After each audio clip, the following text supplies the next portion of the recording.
అన్నదాత అన్నదాత మీ అన్నదాత చెమటోడ్చి ఆహారాన్నందించే రైతన్నా అనునిత్యం నీ కండదండగా నిలిచే నేస్తం ఎవరన్నా అన్నదాత అన్నదాత మీ అన్నదాత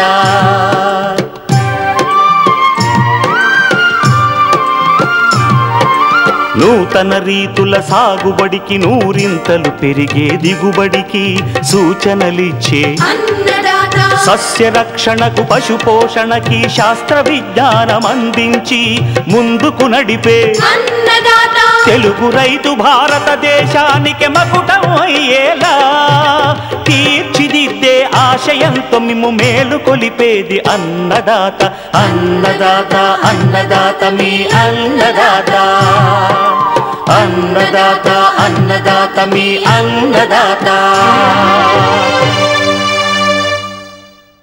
అన్నదాత ప్రేక్షకులకు నమస్కారం. ఈనాటి ముఖ్యాంశాలు: వాము సాగులో మెలకువలు, టమోటాను ఆశిస్తున్న తెగుళ్లు నివారణ,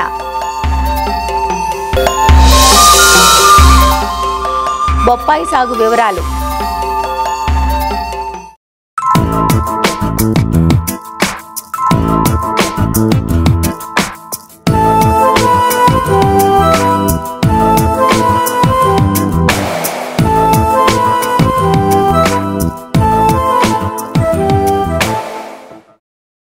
మార్కెట్ అవకాశాలు మెండుగా ఉండి ఏటికేటికి సాగు విస్తీర్ణాన్ని పెంచుకుంటున్న పండ్ల తోట బొప్పాయి. ఒకప్పుడు పెరటికే పరిమితమైన ఈ పంట అధిక దిగుబడిని, ఆకర్షణీయమైన పండ్లనిచ్చే రకాలు అందుబాటులోకి వచ్చాక తోటలుగా విస్తీర్ణం పెంచుకుంటోంది. ఒకసారి నాటాక 6 నెలల మొదలు 2 సంవత్సరాల వరకు నిరంతరాయంగా దిగుబడినిస్తాయి. అయితే ఇటీవలి కాలంలో చాలామంది రైతులు 1.5 వరకే తోటల సాగును పరిమితం చేస్తున్నారు. దీనికి ప్రధాన కారణం వైరస్ తెగుళ్లు. ఒకసారి ఆశించాయంటే త్వరితగతిన వ్యాపించి తోటలను పనికిరాకుండా చేస్తూ కంటకప్రాయంగా మారిన ఈ వైరస్ తెగుళ్లను అధిగమిస్తూ బొప్పాయి సాగులో పాటించాల్సిన శాస్త్రీయ యాజమాన్య పద్ధతులు తెలియజేస్తున్నారు వైఎస్ఆర్ ఉద్యాన విశ్వవిద్యాలయం పార్వతీపురం ఉద్యాన కళాశాల అసిస్టెంట్ ప్రొఫెసర్ డాక్టర్ హిమబిందు. బొప్పాయి ఉష్ణకాల వాతావరణంలో పండుతుంది. దీనికి కావలసిన నేలలు నీరు నిల్వని సారవంతమైన ఎర్రగలప నేలలు, తేలికపాటి నల్ల భూములు అనుకూలమైనవి. బొప్పాయి పండటానికి ఉదజన సూచిక 6.5 నుంచి 7 వరకు ఉండాలి. బొప్పాయిలో రకాలు చూసుకుంటే కో3, కో5, కో7, పూసా డెలిషియస్, పూసా మెజెస్టిక్, అర్కా ప్రభాత్ వీటిని పండించడం వల్ల రైతులు అధిక దిగుబడి సాధిస్తారు. బొప్పాయి విత్తనం ద్వారా ప్రవర్ధన చెందుతుంది. బొప్పాయి విత్తనాలు నాటుకోవడానికి మనం నారుమడి తయారు చేసుకోవాలి. రైజర్ బెడ్స్లో అయినా తయారు చేసుకోవచ్చు, లేదంటే పాలిథిన్ సంచుల్లో తయారు చేస్తే దాన్ని మనం షేడ్ నెట్లో పెంచుకునేచో ఏ తెగుళ్ళు పురుగులు రాకుండా ఉంటుంది. ఈ పాలిథిన్ సంచుల్లో ఎర్రమట్టి, గెత్తం, ఇసుక సమభాగాల్లో కలిపి పాలిథిన్ సంచుల్లో నింపుకున్న తర్వాత దానిలో విత్తనం 1 సెంటీమీటర్ లోతు లేకుండా నాటుకోవాలి. ఇలా నాటుకున్న మొక్కలు 45 నుంచి 65 రోజుల్లో ఎప్పుడైతే 20 సెంటీమీటర్ల పొడవు పెరుగుతాయో అప్పుడు అవి ప్రధాన పొలంలో నాటుకోవడానికి అనుకూలమైనవి. బొప్పాయిలో తెగులు పురుగులు ఎక్కువగా రాకుండా ఉండడానికి మనం నర్సరీలో కూడాను COC 0.2 grams per లీటర్ కింద మొక్క మొదల్లో వేసినచో మనకి తెగులు రాకుండా ఉంటుంది. బొప్పాయిలో ప్రథమ పొలాన్ని 3-4 సార్లు దున్నుకోవాలి. దుక్కిన తర్వాత బొప్పాయి నాటుటకు 1.8 మీటర్స్ ఇంటూ 1.8 మీటర్స్ దూరం ఎటువైపు నుంచి చూసినా అంత దూరంలో బొప్పాయి మొక్కలను నాటుకోవాలి. బొప్పాయికి 1 అడుగు వెడల్పు, 1 అడుగు లోతు, 1 అడుగు పొడవు గల గుంతలను తవ్వుకోవాలి. ఒక్కో గుంతకి పశువుల ఎరువు 5 కిలోలు, వేపపిండి 1 కిలో, 20 గ్రాములు ఎజోస్పైరిల్లం, 20 గ్రాములు ఫాస్ఫోబాక్టీరియా వాడటం వల్ల మనకి బొప్పాయి అధిక సోకనిస్తుంది. ఆ గుంత మధ్యలో మనం బొప్పాయి మొక్కలను నాటుకోవాలి. నాటినప్పుడు ఏ తెగులు సోకని మొక్కల్ని ఎంచుకొని దాని 20 సెంటీమీటర్ల పొడవున్న మొక్కల్ని ఎంచుకొని మనం ప్రథమ పొలంలో నాటుకోవాలి. బొప్పాయి మొక్కల్లో నీటి యాజమాన్యం చాలా ముఖ్యము. బొప్పాయికి ఎక్కువ నీరు పెట్టినచో మనకి తెగులు ఆశిస్తుంది. అలానే తక్కువ నీరు పెట్టినచో ఆడ పువ్వులన్నీ మగ పువ్వులుగా మారిపోతాయి. కాబట్టి మనకు తగినంత నీరు పెట్టుకోవడం వల్లనే మనకి బొప్పాయి అధిక పువ్వులు కాసి అధిక దిగుబడిని ఇస్తుంది. మనకి బొప్పాయి నీరు పెట్టేటప్పుడు ఎప్పుడు బొక్క మొదలకి నీరు తగలకుండా ఉండాలి. డ్రిప్ ఇరిగేషన్ మెథడ్ ద్వారా పెట్టుకుంటే మనకి అధిక దిగుబడిని ఇస్తుంది. డ్రిప్ ఇరిగేషన్ పెట్టినప్పుడు చిన్న మొక్కలకైతే 2 రోజులకు ఒకసారి 8 లీటర్ల నీరు, లేదు పెద్ద మొక్కలకైతే 25 లీటర్ల నీరు పెట్టుకోవాలి. అది కూడా మనం వర్షాకాలంలో అయితే తగ్గించుకుంటూ ఎండాకాలంలో అయితే పెంచుకుంటూ భూమిలో ఉన్న తేమను బట్టి మనం నీరు అందించాలి.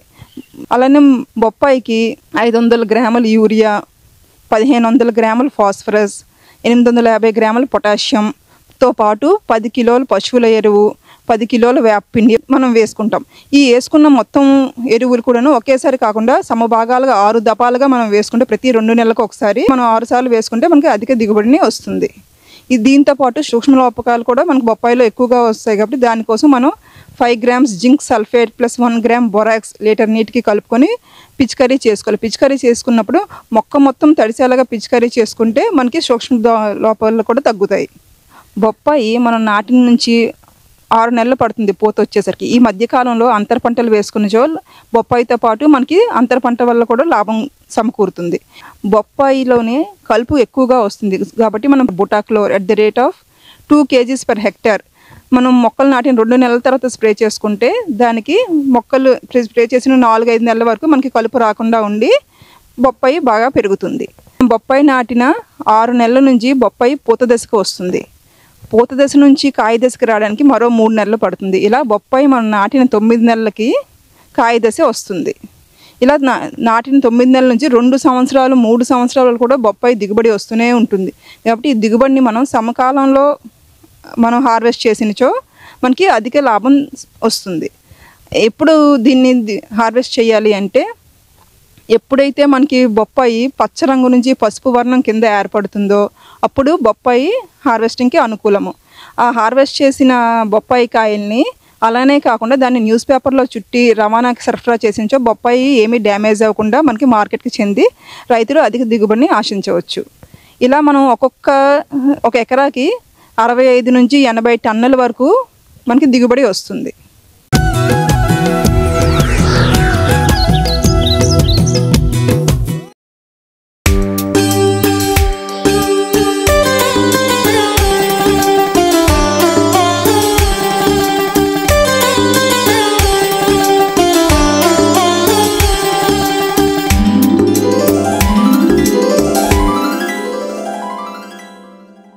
కూరగాయ పంటల్లో టమోటాను అధిక విస్తీర్ణంలో సాగు చేస్తారు. సెప్టెంబర్ మాసంలో కురిసిన అధిక వర్షాలకు చాలా ప్రాంతాల్లోని టమోటో పైరులో తెగుళ్ల నష్టం ఎక్కువగా ఉంది. ముఖ్యంగా శిలీంధ్రపు తెగుళ్లైన ఆకుమచ్చ, ఆకుమాడుతో పాటు వైరస్ తెగుళ్లైన ఆకుముడత, టాస్పో వైరస్గా వ్యవహరించే మచ్చలవాడు తెగులు నష్టాన్ని తోటల్లో గమనించారు.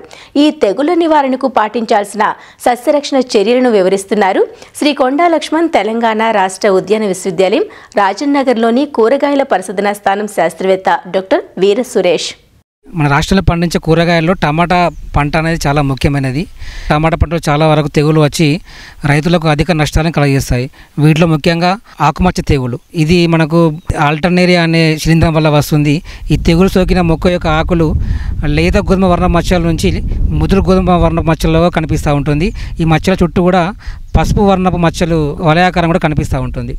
ఈ తెగులు ముఖ్యంగా ఆకులపై, కాండంపై, అలాగే కాయలపై కూడా సోకుతుంది. ఈ తెగులు ఎక్కువగా సోకినట్లయితే మొక్క పూర్తిగా వడలిపోయి ఎండిపోయే ప్రమాదం కూడా ఎక్కువగా ఉంటుంది. దీన్ని నివారించుకోవడానికి ముందుగా విత్తన శుద్ధి చేసుకోవాలి. థైరామ్ లేదా క్యాప్టన్ 2 నుంచి 3 గ్రాములు 1 కిలో విత్తనానికి పట్టించి మనం విత్తుకుంటే ఈ తెగులు ముందుగా రాదు. ఒకవేళ పొలంలో కనుక వచ్చినట్లయితే కార్బండజిమ్ 1 గ్రాము, అలాగే మ్యాంకోజెబ్ 2.5 గ్రాములు లేదా క్లోరోథలోనిల్ 2 ml 1 లీటర్ నీటికి కలిపి పిచికారీ చేసుకోవాలి. ఒకవేళ ఈ తెగులు ప్రతి సంవత్సరం కనుక వచ్చినట్లయితే దాని క్రాప్ రొటేషన్ అంటే పంట మార్పిడి పద్ధతి పాటించుకొని కూడా దీన్ని నివారించుకోవడానికి అవకాశం ఎక్కువగా ఉంటుంది. అలాగే ఈ వర్షాకాలంలో మనకు ఎక్కువగా వచ్చే తెగులలో ఆకుమాడు తెగులు, ఇది ఫైటోప్తెరా అనే భూమిలో ఉండే శిలీంధ్రం వల్ల వస్తుంది. ఈ తెగులు ముఖ్యంగా ఆకులపై, కాండంపై, అలాగే కాయలపై కూడా సోకుతుంది. లేత నుంచి ముదురు గోధుమ వర్ణ మచ్చలు పూర్తిగా ఆకులపైన, కాండంపైన చేరి మొక్క కూడా పూర్తిగా కుళ్ళిపోయి ఎండిపోతూ ఉంటుంది. దీన్ని నివారించుకోవడానికి మ్యాంకోజెబ్ 2.5 గ్రాములు ముంజాగ్రత్త చర్యగా స్ప్రే చేసుకోవాలి. ఒకవేళ వ్యాధి కనుక ఎక్కువగా ఉన్నట్లయితే మెట్లాక్సిల్ 2 గ్రాములు 1 లీటర్ నీటికి కలిపి పిచికారీ చేసుకున్నట్లయితే దీన్ని నివారించుకోవచ్చు. ఇంకా ఈ మధ్యకాలంలో టమాటా పంటలు ఎక్కువగా వైరస్ తెగులు అనేవి చాలా ఎక్కువగా వస్తున్నాయి. వాటిలో ముఖ్యంగా లీఫ్ కర్ల్ అంటే ఆకుముడత తెగులు. ఈ తెగులు మనకు ఈ తెల్లదోమ అనే వాహకం ద్వారా ఎక్కువ వ్యాప్తి చెందుతుంది. దీని లక్షణాలు చూసుకున్నట్లయితే ఆకులు కూడా మొత్తం చిన్నవిగా మారిపోయి మొత్తం ముడుచుకొని పోతూ ఉంటాయి. మొక్క కూడా పూర్తిగా స్టంట్ అంటే పొట్టిగా మారి దిగుబడి మొత్తం కూడా పింద కాయ పూర్తిగా రాలిపోయి ఆ దిగుబడి చాలా తక్కువ వరకు వస్తుంది. ఇటువంటిది ఎక్కువగా మనకు టమాటా పంటలు ఈ మధ్య కాలంలో ఎక్కువ గమనించడం జరిగింది. అలాగే టమాటా పంటలో ఎక్కువగా ఈ టాస్పో వైరస్ తెగులు కూడా ఈ మధ్య ఎక్కువగా గమనించడం జరుగుతుంది. ఈ తెగులు లక్షణాలు కనుక చూసుకున్నట్లయితే ఈ ఆకులపైన మనకు లేత నుంచి ముదురు గోధుమ వర్ణ మచ్చలు వలయాకారంగా ఏర్పడతాయి. అలాగే ఈ తీవ్రత ముదిరే కొద్దీ ఆకులపైన ముదురు ఊద రంగు మచ్చలు అంటే బ్రాంచ్ కలర్లో మనకు మచ్చలు కనిపిస్తూ ఉంటాయి. అలాగే మొక్క కూడా ఆకులన్నీ కూడా మొత్తం బ్రిటిల్ అంటే గట్టిగా అయిపోయి గడసరిగా మారిపోయి మొక్క సరిగా ఎదగదు. అలాగే పూత పింద మొత్తం కూడా రాలిపోతుంది. దీనివల్ల మనకు చాలా వరకు దిగుబడి తగ్గిపోతూ ఉంటుంది. ఇది ఎక్కువగా మనకు త్రిప్స్ తామర పురుగుల ద్వారా అనే వాహకం ద్వారా ఎక్కువగా వ్యాప్తి చెందుతుంది. దీన్ని నివారించుకోవడానికి ఇమిడాక్లోప్రిడ్ 0.3 ml అలాగే ఫిప్రోనిల్ 2 ml లేదా ఎసిఫేట్ 1.5 గ్రామ్ పర్ లీటర్ అంటే ద్రవాలను పిచికారీ చేసుకొని దీన్ని నివారించుకోవచ్చు. అలాగే మన టమాటా పంటలో ఇంకొక వైరస్ తెగులు వచ్చేసి లీఫ్ మొజాయిక్. ఈ మొజాయిక్ తెగులు సోకిన మొక్క యొక్క ఆకులు ముదురు ఆకుమచ్చ మరియు లేత ఆకుమచ్చ రంగులో ఉండి మొక్క మొత్తం కూడా దళసరిగా మారిపోయి ఎక్కువగా ఎదగకుండా ఉంటుంది. అలాగే పింద మరియు కాత సరిగా ఉండదు. ఇది ఎక్కువగా మనకు మెకానికల్ ట్రాన్స్మిషన్ పనిముట్ల ద్వారా ఎక్కువగా వ్యాప్తి చెందుతుంది. టమాటా పంటలో వచ్చే వైరస్ తెగులను నివారించుకోవడానికి మనం కొన్ని సమగ్ర యాజమాన్య పద్ధతులు పాటించాలి. వాటిలో ముఖ్యంగా ఆరోగ్యకరమైన మొక్క నుంచి విత్తనాలు సేకరించుకోవాలి. దాని తర్వాత విత్తన శుద్ధి చేసుకోవాలి. దీనికి ఇమిడాక్లోప్రిడ్ FS 1 ml మందుని 1 kg విత్తనానికి పట్టించాలి. దాని తర్వాత టమాటా పంటలో ఎక్కడైనా వైరస్ తెగులు సోకిన మొక్కలు ఉంటే వెంటనే గుర్తించి నాశనం చేయాలి. అలాగే పొలంలో అక్కడక్కడ జిగురు రంగు అట్టలను ఈ పసుపు లేదా నీలిరంగు జిగురు రంగు అట్టలను మనము వాహకాల కోసము పెట్టి వాహకాలను నియంత్రించుకోవచ్చు. అలాగే ఎప్పుడు కూడా పంటను కలుపు లేకుండా శుభ్రంగా ఉంచుకోవాలి. అలాగే ఈ రసం పీల్చే పురుగులను నివారించుకోవడానికి ఈ వేప నూనె 1500 ppm 5 ml 1 లీటర్ నీటికి కలుపుకొని 1 వారం రోజులకు చొప్పున మనం పిచికారీ చేసుకున్నట్లయితే మనం ఈ వాహకాలను నివారించుకోవచ్చు. ఎప్పుడైతే ఇవి తగ్గని పక్షంలో అప్పుడు మాత్రమే మనము ఈ రసాయనిక మందులకు వెళ్ళడం మంచిది. ఈ రసాయనాలలో ముఖ్యంగా మనము ఎసిఫేట్ 1.5 గ్రాములు అలాగే ఫిప్రోనిల్ 2 ml 1 లీటర్ నీటికి అలాగే ఇమిడాక్లోప్రిడ్ 0.3 ml పర్ లీటర్ వంటి ద్రావణాలను ఎప్పుడైతే వాహకాలు ఎక్కువగా ఉన్నట్లయితే అప్పుడు మనము స్ప్రే చేసుకుంటే మంచి ఫలితం ఉంటుంది. అలాగే ఒక ముఖ్యమైన విషయం ఏంటంటే ఈ రసాయనిక మందులను స్ప్రే చేసే ముందే మనము పంటను కోసుకోవాలి. అలాగే ఒకవేళ రసాయనిక మందులు స్ప్రే చేసిన తర్వాత 1 వారం రోజుల వ్యవధి తర్వాత మనము ఈ పంటను కోసుకోవాలి. ఎందుకంటే వాటి మీద రసాయనిక అవశేషాలు ఉండే అవకాశం ఉంటుంది కాబట్టి 1 వారం రోజుల వ్యవధి తర్వాత మనము ఈ పంటను కోసుకోవాలి.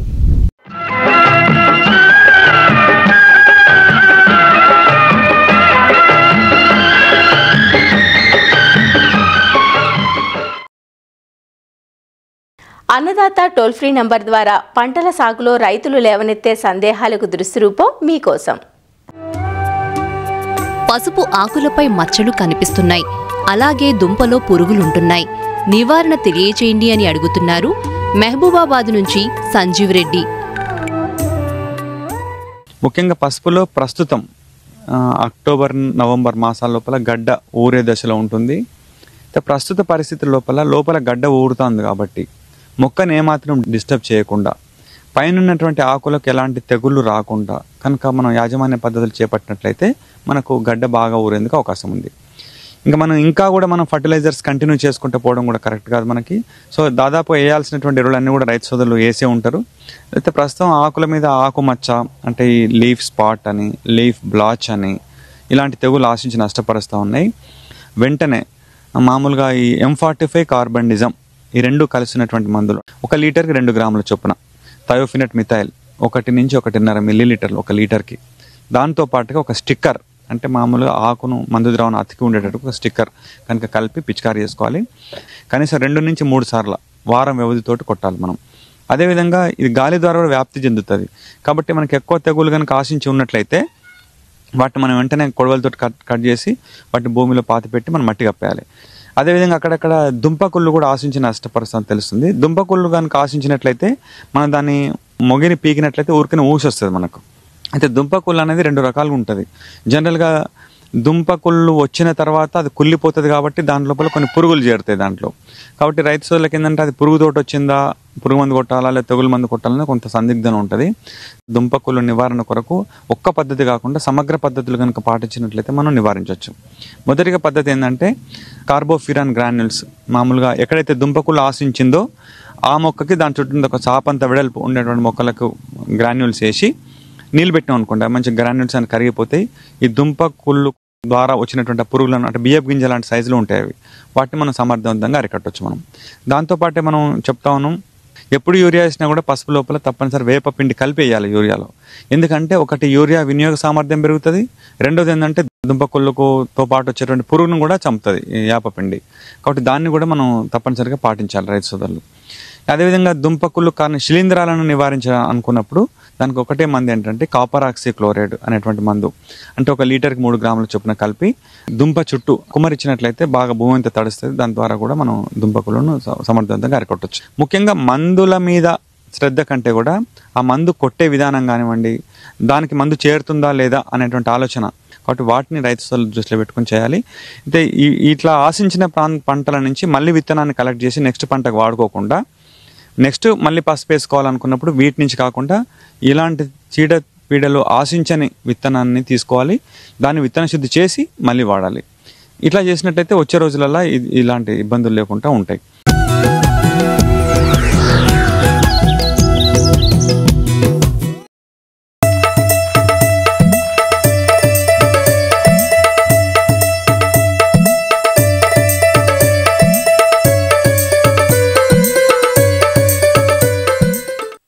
సుగంధ ద్రవ్యాలలో మన తెలుగు రాష్ట్రాల్లో సాగులో ఉన్నవి వాము, మెంతి, ధనియం. వీటిలో వామును నీటిపారుదల క్రింద అక్టోబర్ మాసంలో సాగు చేసేందుకు అనుకూలంగా ఉంటుంది. నల్లరేగడి నేలలు అనుకూలంగా ఉంటాయి. వాము సాగు ఎక్కువగా రాయలసీమలోని ఉమ్మడి కర్నూలు జిల్లాలో కనిపిస్తుంది. గుంటూరు జిల్లా మెట్ట ప్రాంతాల్లోనూ కొద్దిపాటి విస్తీర్ణంలో వాము సాగు చేస్తారు. ఆంధ్ర, తెలంగాణలోని అన్ని ప్రాంతాలు వాము సాగుకు అనుకూలమే. 150 నుంచి 160 రోజుల్లో పంట అందివస్తుంది. వాములో రకాల ఎంపిక మొదలు యాజమాన్యంలో మెలకువలు పాటించినట్లయితే ఎకరాకు 5 నుంచి 6 క్వింటాల దిగుబడులు పొందే వీలుంది. వాము సాగులో మెలకువలను తెలియజేస్తున్నారు వైఎస్ఆర్ ఉద్యాన విశ్వవిద్యాలయం పశ్చిమ గోదావరి జిల్లా ఉండి కృషి విజ్ఞాన కేంద్రం శాస్త్రవేత్త బిందు ప్రవీణ. తక్కువ వర్షపాతం కలిగి మరియు గాలిలో తేమ సాంద్రత అనేది తక్కువగా ఉండే రాయలసీమ జిల్లాల్లో పండించే సుగంధ ద్రవ్య పంటల్లో వామ్ అనేది బాగా ప్రాచుర్యం పొందింది. చల్లని వాతావరణం కలిగి మంచు అనేది పంట ఎదగడానికి బాగా ఉపయోగపడుతుంది. నేలలు చూసుకున్నట్లయితే వర్షాధారం కింద మనం సాగు చేయాలనుకుంటే నల్లరేగడి నేలలు అనేది బాగా అనుకూలంగా ఉంటాయి. నీటిపారుదల కింద మనం సాగు చేయాలనుకుంటే తేలికపాటి నేలలు అనేవి అనుకూలంగా ఉంటాయి. అధికంగా ఆమ్ల కానీ క్షార నేలలు కానీ నీరు అనేది నిల్వ ఉండే నేలలో మనకి ఇదేంటి సాగు చేయడానికి ఈ నేలలు అనుకూలంగా ఉండవు. రకాలు చూసుకున్నట్లయితే మనకి డాక్టర్ వైఎస్ఆర్ ఉద్యాన విశ్వవిద్యాలయం నుంచి అధిక దిగుబడి కలిగిన వామ్ రకాలను చూసుకున్నట్లయితే లామ్ సెలక్షన్ 1 అనే ఒక రకం మరియు లామ్ అజ్వాన్ 2 అనే రకం కూడా విడుదల చేయడం జరిగింది. లామ్ సెలక్షన్ 1 అనేది 150 నుంచి 160 రోజుల్లో మనకి పంట అనేది కోతకు వస్తుంది. నూనె శాతం దాదాపు 3% ఉంటుంది. ఇది ఎకరానికి సుమారుగా 5 క్వింటాల వరకు దిగుబడి అనేది అందిస్తుంది. ఇంకొక రకం వచ్చేసరికి లామ్ అజ్వాన్ 2 అంటే LCA 26 అనే రకం. ఇది 145 నుంచి 160 రోజుల్లో మనకి పంట అనేది వస్తుంది. ఆ నూనె శాతం దాదాపుగా 4% ఉంటుంది. ఇది అధిక దిగుబడినిచ్చే రకం. ఎకరానికి దాదాపుగా 5 నుంచి 6 క్వింటాలు అనేది దిగుబడి ఇస్తుంది.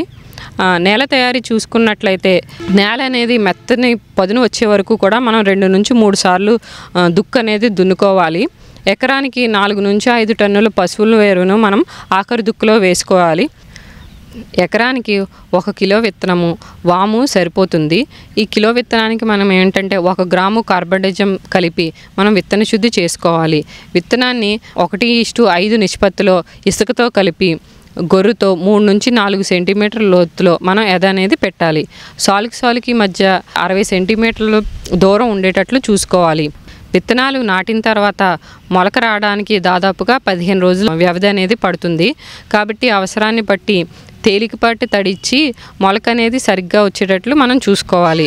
మొలక వచ్చిన తర్వాత 2-3 ఆకుల దశలో సాళ్ళల్లో మొక్కల మధ్య దూరం అనేది 20 సెంటీమీటర్లుగా ఉండేటట్లుగా మనం థిన్నింగ్ అనేది తీసుకోవాలి. వామ్లో ఎరువులు మరియు అంతర్కృషి యాజమాన్యం చూసుకున్నట్లయితే ఆఖరి దుక్కులో ఏంటంటే 15 కిలోల యూరియా మరియు 100 కిలోల సింగిల్ సూపర్ ఫాస్ఫేట్ మరియు 15 కిలోల మ్యూరేట్ ఆఫ్ పొటాష్ ఎరువులను వేసుకోవాలి.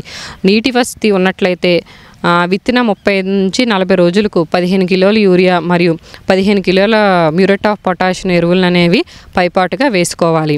విత్తిన తర్వాత మొదటి 100 నుంచి 110 రోజుల్లో 2 నుంచి 3 సార్లు కలుపు తీసి గురుతో మనము అంతర్కృషి అనేది చేసుకోవాలి. నీటిపారుదల కింద సాగు చేసినట్లయితే 25 నుంచి 30 రోజులకు ఒకసారి మనం తడి అనేది అందించాలి. సస్యరక్షణ చూసుకున్నట్లయితే ముఖ్యంగా వచ్చే సమస్యల్లో పేనుబంక, ఎర్రనల్లి, తామర పురుగు, అలాగే మనకి ఆకు తొలుచు పురుగు, లీఫ్ మైనర్. వీటిలో ముఖ్యంగా పేనుబంక చూసుకున్నట్లయితే ఆకుల నుంచి రసం పీల్చి నష్టం అనేది కలగజేస్తుంది. దీని నివారణకి ఏంటంటే ఎస్ఫేట్ను 1 గ్రాము లీటర్ నీటికి కలిపి మనం పిచికారీ చేసుకోవాలి. ఇంకొకటి సమస్యను చూసుకున్నట్లయితే ఎర్రనల్లి. ఇవి ఏంటంటే ఆకులు అడుగు భాగాన రసం పీల్చి మనకి ఏంటంటే నష్టాన్ని అని కలగజేస్తుంది. ఎర్రనల్లి నివారణకు నీటిలో కరిగే గంధకాన్ని 3 గ్రాముల లీటర్ నీటికి కలుపుకుని మనం పిచికారీ అనేది చేసుకోవాలి. ఇదే కాకుండా లీఫ్ మైనర్ అనేది ఈ పురుగులు ఏంటంటే లార్వాలు ఆకులను తొలిచివేయడం వల్ల ఆకులు ఎర్రబారిపోయి ముడుచుకుపోతున్నాయి. వీటి నివారణకు వేప నూనె 5 మిల్లీలీటర్లు లీటర్ నీటికి కలుపుకుని మనం పిచికారీ చేసుకోవాలి. తెగుళ్ళ సమస్యలను చూసుకున్నట్లయితే ముఖ్యంగా వచ్చేది బూడిద తెగులు, అదేవిధంగా ఇంకొకటి ఎండు తెగులు. బూడిద తెగులు వల్ల ఆకులపై తెల్లటి బూడిద వంటి మచ్చలు ఏర్పడతాయి. ఈ తెగులు నివారణకి ఏంటంటే మనం కెరటైన్ 1 మిల్లీలీటర్ లేదా కార్బండిజం 1 గ్రాము లీటర్ నీటిలో కలుపుకొని మనం పిచికారీ అనేది చేసుకోవాలి. ఈ మధ్యకాలంలో ఎక్కువగా చూస్తున్న సమస్య వచ్చేసరికి ఎండు తెగులు. అంటే ఈ ఎండు తెగుల్ని మనం మాత్రం తప్పనిసరిగా పంట మార్పిడి అనేది చేయడం వల్లే ఎండు తెగుల్ని మనము నివారించుకోవచ్చు. అదేవిధంగా విత్తన శుద్ధి మాత్రం తప్పనిసరిగా చేసుకుని మనం ఎండు తెగులు అనేది రాకుండా వామ పంటను పండించుకోవచ్చు. పూత వచ్చిన తర్వాత గింజ ఎదిగే దశలో 319 కానీ 13-0-45 కానీ 5 గ్రాముల లీటర్ నీటికి కలుపుకుని మనం పిచికారీ చేసినట్లయితే గింజ బాగా కట్టి మనకి గింజ అభివృద్ధి బాగా జరిగి దిగుబడి అనేది ఎక్కువగా వస్తుంది. ఈ పంట అనేది జనరల్గా 140 నుంచి 165 రోజుల్లో కోతకు అనేది వస్తుంది. గింజలు ఎప్పుడైతే గోధుమ రంగులోకి మారి పరిపక్వ దశకు వచ్చినప్పుడు మనకి గింజలు రాలకుండా మొక్కలను అనేది పీకేయడం కానీ కోయడం కానీ చేసుకోవాలి. మొక్కలు కోసిన తర్వాత ఏంటంటే 2 నుంచి 3 రోజులు మనం పొలంలోనే ఎండనిచ్చి ఆ తర్వాత అనేది పంట అనేది నూర్చుకోవాలి. మరిన్ని విభిన్న అంశాలతో రేపటి అన్నదాతలో మళ్ళీ కలుసుకుందాం. నమస్కారం. అన్నదాతలు తమ సందేహాలు, సమస్యలను 1800-425-4085 టోల్ ఫ్రీ నంబర్లో ఉదయం 10 నుంచి 11 గంటల మధ్య పని దినాలలో సంప్రదించగలరు. ఈ కార్యక్రమాన్ని యూట్యూబ్లో www.youtube.com/అన్నదాత ఈటీవీ లింక్ ద్వారా వీక్షించవచ్చు.